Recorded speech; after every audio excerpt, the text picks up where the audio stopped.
Assalamualaikum warahmatullahi wabarakatuh. Kami dari kelompok 8 yang beranggotakan Wahyu Anggi Pratama, Bella Rahmadani, dan Maya Oktavia. Di sini kami akan mempresentasikan mengenai perencanaan strategi. Yang pertama mengenai sifat perencanaan strategi. Sebelumnya kita harus mengetahui dahulu apa itu perencanaan strategi. Perencanaan strategi adalah proses memutuskan program-program utama yang akan dilakukan suatu organisasi dalam rangka implementasi strategi dan menaksir jumlah sumber daya yang akan dialokasikan untuk tiap-tiap program jangka panjang beberapa tahun yang akan datang.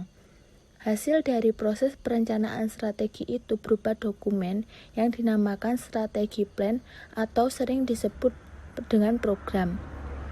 Informasi tentang program meliputi beberapa tahun yang akan datang, biasanya meliputi 3 atau 5 tahun.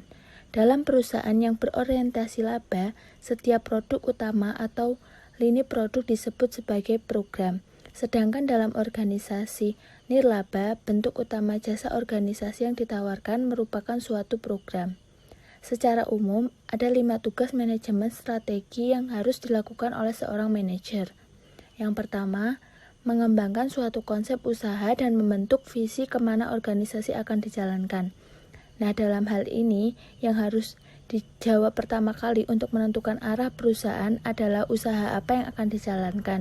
Dengan pertanyaan ini, akan mendorong manajer untuk mempertimbangkan bisnis apa yang akan dijalankan dan dikembangkan visi yang lebih jelas kemana organisasi akan diarahkan dalam jangka 5-10 tahun ke depan.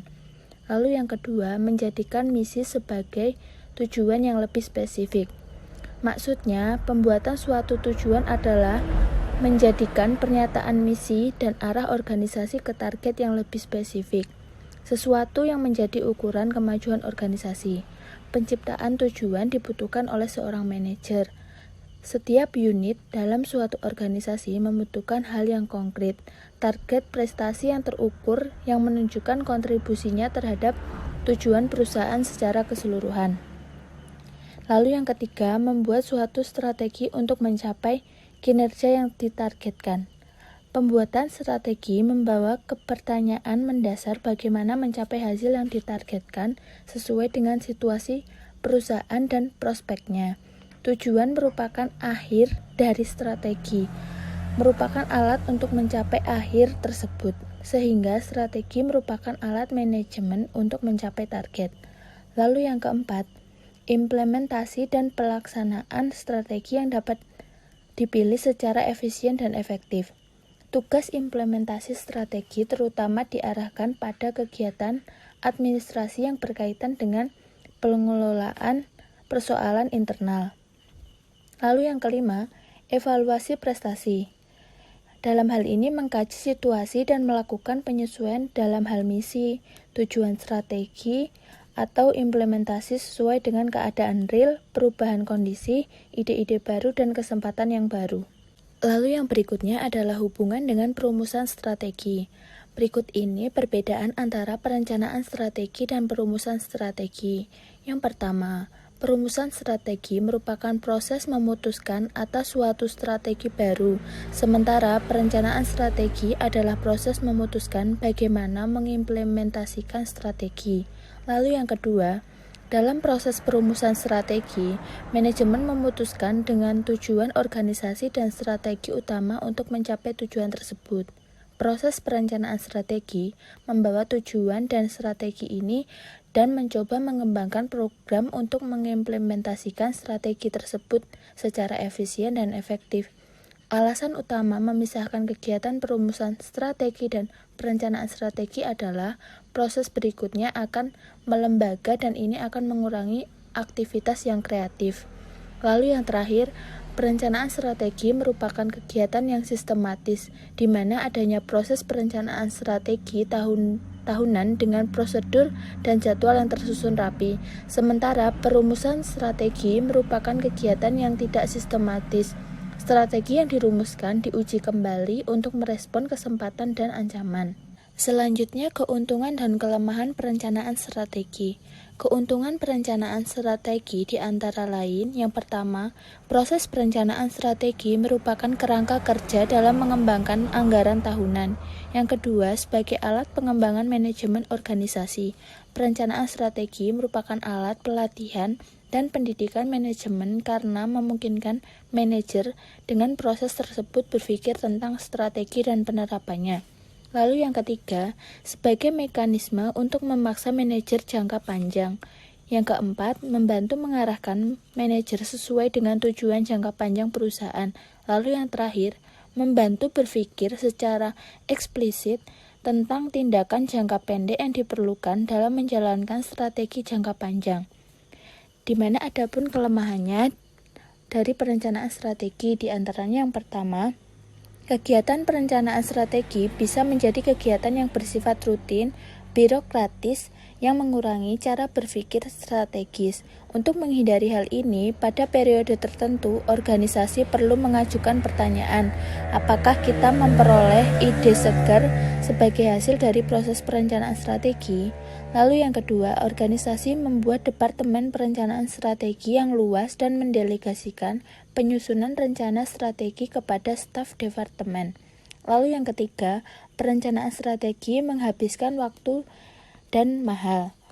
Nah, suatu rencana strategi formal yang dibutuhkan oleh organisasi mempunyai beberapa karakteristik, di antara lain, manajemen puncak dari organisasi tersebut harus yakin bahwa perencanaan strategi tersebut penting. Dengan kata lain, perencanaan strategi itu juga mempunyai tempat latihan yang baik bagi seorang staf yang mempunyai pengaruh yang kecil atas pembuatan keputusan. Lalu yang kedua, rencana strategi mempunyai ukuran yang relatif luas dan kompleks. Dan yang terakhir, kesadaran bahwa masa depan mengandung ketidakpastian, tetapi organisasi mempunyai fleksibilitas untuk menyesuaikan diri terhadap kondisi yang berubah tersebut. Materi yang selanjutnya yaitu mengenai struktur dan isi program. Pada kebanyakan organisasi industri, program merupakan produk atau kumpulan produk plus penelitian dan pengembangan, aktivitas administrasi dan umum, akuisisi terencana, atau kegiatan penting lainnya yang tidak cocok dimasukkan ke lini produk yang ada. Rencana strategi meliputi suatu periode dari 5 tahun ke depan. Waktu 5 tahun ini untuk menilai pengaruh keputusan program, tetapi ada yang menetapkan 20 tahun. Selanjutnya, hubungan organisasi. Proses perencanaan strategi melibatkan manajemen puncak dan manajer unit usaha atau pusat pertanggungjawaban lainnya dibantu beberapa staf.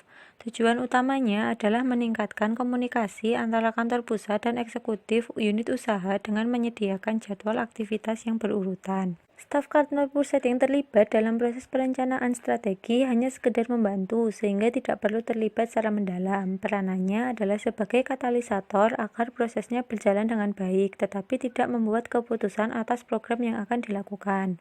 Perencanaan strategi merupakan suatu proses manajemen di mana untuk menjalankannya sangat tergantung kepada gaya kepemimpinan dari seorang manajer puncak. Materi yang selanjutnya yaitu mengenai analisis atas usulan program baru. Usulan program bisa disebabkan hal yang bersifat reaktif saja, di mana usulan tersebut muncul karena adanya persaingan dan ancaman untuk produk sejenis dari pesaing. Namun bisa juga disebabkan hal yang bersifat proaktif karena adanya inisiatif menggunakan kesempatan yang ada untuk membuat suatu produk baru.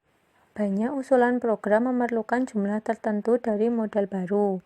Berbicara mengenai analisis investasi modal, teknik analisa investasi modal dimaksudkan untuk mendapatkan NPV atau Net Present Value dari suatu proyek, yaitu selisih present value estimasi aliran kas masuk terhadap jumlah investasi yang diinginkan. Maksud yang kedua yaitu IRR atau Internal Rate of Return yang menunjukkan hubungan antara aliran masuk dan aliran keluar. Penggunaan teknik ini tergantung kepada situasi di mana secara konseptual bisa diterapkan. Sedikitnya ada 4 alasan mengapa teknik present value tidak digunakan dalam analisa proposal investasi, yaitu yang pertama, proposal tersebut menarik sehingga perhitungan net present value tidak diperlukan. Yang kedua, estimasi menjadikan proposal tersebut menjadi tidak menentu yang diyakini bukan merupakan usaha yang bermanfaat. sehingga tidak memperoleh kesimpulan yang layak dari data yang tidak layak. Yang ketiga, hal rasional untuk suatu proposal adalah bukan dalam rangka untuk meningkatkan laba. Yang keempat, tidak ada alternatif yang layak untuk melaksanakan program baru tersebut. Beberapa pertimbangan yang bermanfaat untuk implementasi sistem evaluasi pengeluaran modal adalah: 1. Siapkan peraturan. Perusahaan biasanya mengeluarkan aturan dan prosedur untuk proposal pengeluaran modal. Yang kedua, teliti kemungkinan terjadinya manipulasi. Pada beberapa kasus, untuk memenuhi kriteria yang ditetapkan, biasanya proposal yang diajukan diadakan penyesuaian sehingga kelihatan menarik. Dan yang ketiga, gunakan model atau teknik-teknik khusus. Sebagai tambahan, untuk dasar model penyusunan anggaran modal digunakan teknik khusus seperti analisis risiko, analisis sensitivitas, teori permainan, model penetapan harga khusus, analisis ketidakpastian, dan analisis pohon keputusan. Berbicara mengenai organisasi untuk analisis, suatu tim biasanya dibentuk untuk mengevaluasi proposal yang penting dan besar, di mana prosesnya bisa memakan waktu setahun atau lebih. Dengan kemajuan teknologi sekarang ini, telah ditemukan cara analisis usulan program dengan menggunakan program software tertentu dari komputer. Tidak ada jadwal tertentu untuk menganalisis proposal investasi. Analisis dimulai setelah diterimanya proposal tersebut. Materi yang selanjutnya yaitu analisis program yang sedang berjalan. Yang pertama, ada analisis rantai nilai atau value chain analysis. Value chain untuk berbagai perusahaan pada berbagai usaha merupakan bentuk yang berkaitan dari nilai penciptaan kegiatan untuk menghasilkan suatu produk. Kerangka value chain merupakan suatu metode untuk merinci suatu rangkaian dari bahan baku hingga produk akhir yang digunakan oleh langganan menjadi kegiatan strategi yang relevan untuk memahami perilaku biaya dan perbedaan sumber daya.